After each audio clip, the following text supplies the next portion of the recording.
এই সংগঠনের অর্থাৎ মানববন্ধন ব্লাড ডোনার্স ক্লাবের কলকৌশলী যারা রয়েছেন, সাথে সাথে আমাদের আজকের যিনি প্রধান অতিথি, প্রধান মেহমান জনাব মনসুর ভাই,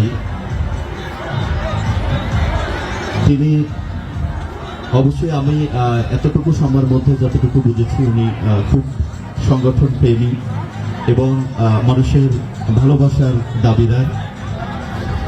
আমার মাঝে উপস্থিত আছেন আমার অত্যন্ত শ্রদ্ধাভাজন সুপ্রিম কোর্টের সম্মানিত আইনজীবী জনাব অ্যাডভোকেট বরকতুল্লাহ খান, যার সাথেও আমার এই সম্পৃক্ততা, এই ভালোবাসার বন্ধন, এই স্নেহের যে যতটুকু চেতনা পাই সেটাও এই সংগঠনের মাধ্যমেই। উপস্থিত আছেন আমার বন্ধুবর সুমন, রবি এবং আরো যারা আজকের এই অনুষ্ঠানের পিছনে সময় দিচ্ছেন, সকলকে আমি আমার ব্যক্তিপক্ষ থেকে জানাচ্ছি আন্তরিক শুভেচ্ছা ও অভিনন্দন। সম্মানিত অডিয়েন্স,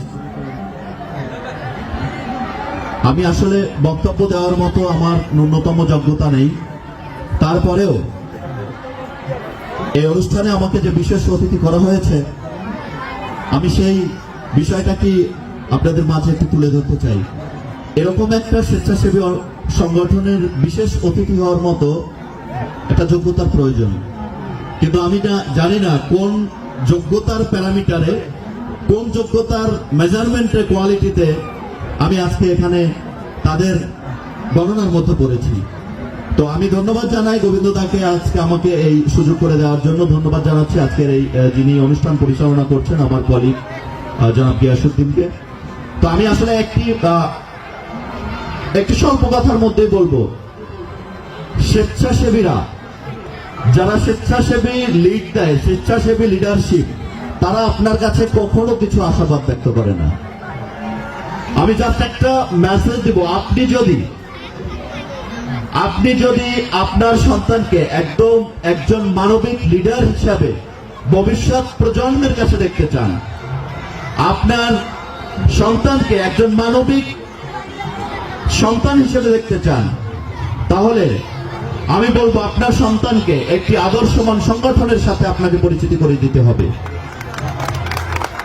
আমরা বাস গাড়িতে যখনই চড়ি, গাড়ির পিছনে একটা লাইন লেখা থাকে, কি বলেন তো? আপনার সন্তানকে কোথায় দিন? মাদ্রাসায় দিন। আপনার সন্তানকে স্কুলে দিন।